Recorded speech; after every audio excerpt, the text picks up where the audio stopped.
Hey guys, how are y'all doing? I'm coming to you live from a very, very rainy Monday morning here in Atlanta, Georgia. It has been one of those weekends where it's rained so much that it was almost flooding, and there were just a lot of really intense storms all through the southeast over this past weekend, and I it made me remember about once a year, but definitely about 3 years ago, we had this horrible storm that took down the power. We live in a really old neighborhood, and it's one of those where the power lines are still above the ground and, on those really tall, power line poles. I don't really know exactly what they're called, but the trees are so old, and some of them have been around for like 100 years, and the insides of them will be dead.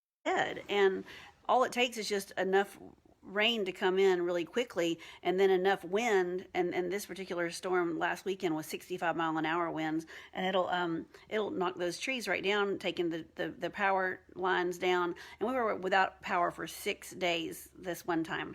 And sometimes people think that stress is really bad for you, right? And I know, I'm a doctor, and a lot of people know stress causes heart attacks. Stress can lead you to, strokes and all kinds of bad things. But in the event of something like that, stress actually makes people come together, and the stress of not having power makes people bond together, and like it kind of brings out this survival instinct where you have to be kind of on your best A game to kind of give help and receive help. And I know at my house, all of my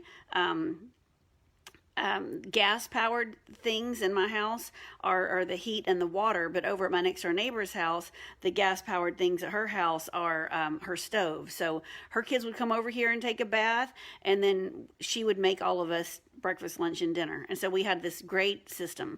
And so I just wanted to share that with you today. Sometimes people don't realize that stress actually brings out the best in people. And all it takes is if you have a snowstorm or a power outage for more than 2 days, like happens up here in Gainesville a lot, because we're I don't know, when it happens, we're out of power for 6 days.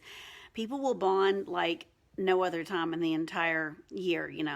I'll never forget this one time we actually went over to Chick-fil-A, all of us, just to have power, because we were out of it for so many days, and no one could charge their phones or their laptops or anything. We all had gas fireplaces, thank goodness, so we had warmth, and we were able to cook and all that stuff. But we had to all bond together at the local Chick-fil-A.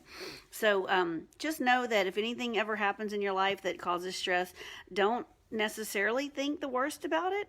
Think of it as an opportunity to find a neighbor to lean on, and like I said, give some help and receive some help, because that's stress really did that. If you think about it, in the way back in caveman times, and we all had to rely on each other to get through the bad times, and so it really can bring a community together. And speaking of bringing the community together, I got invited to speak on a podcast tomorrow called Second Wind, and it's about women in their second halves of their lives, specifically age 50 and older, just embracing change and moving on with their life, and embracing the best part of themselves at age 50. So the lady's name is Joyce, and she's going to be interviewing me. I'll try to either stick a link onto this Facebook group, but I'll definitely will link it over onto my website, therealdrcindy.com, so that you can I'm not exactly sure what the interview is going to be about, but once it has been done, all I know is that we're just going to talk about change and not being afraid of change in the second half of your life.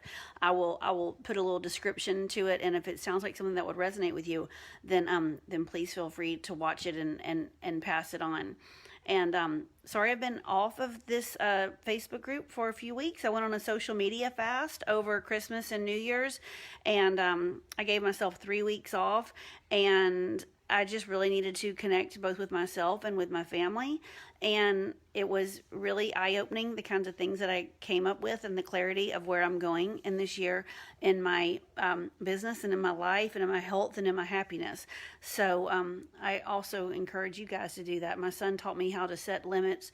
2 hours and 45 minutes is all that I'm allowed to be on my phone each day. And he set a limit so that the phone actually it goes off. I mean, it's not like it unpowers itself or anything like that, but it says, hey, you've reached your limit. And I've always done it from 10 p to 7 a, taking myself off of the phone from 10 p.m. until 7 a.m. just so I don't expose my retinas to all the different harmful blue rays that are all in these devices. But he taught me how to do it even more conscientiously in my waking hours, that I'm actually allowed to be on my phone from 7 a.m. until 10 p.m. Now I'm only allowed to be on it for 2 hours and 45 minutes. So just be conscious and help yourself out. You know, we have all these great devices, and help yourself out. So it's good to see you guys again. I know I've been off for about 3 weeks, but that was why. And again, look out for that podcast. I will put that link in as soon as her VA it kind of uploads it and provides it to her. She'll provide it to me, and I'll provide it to you guys.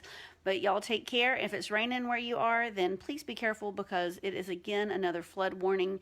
And I love you guys, and I'll talk to you soon. Take care.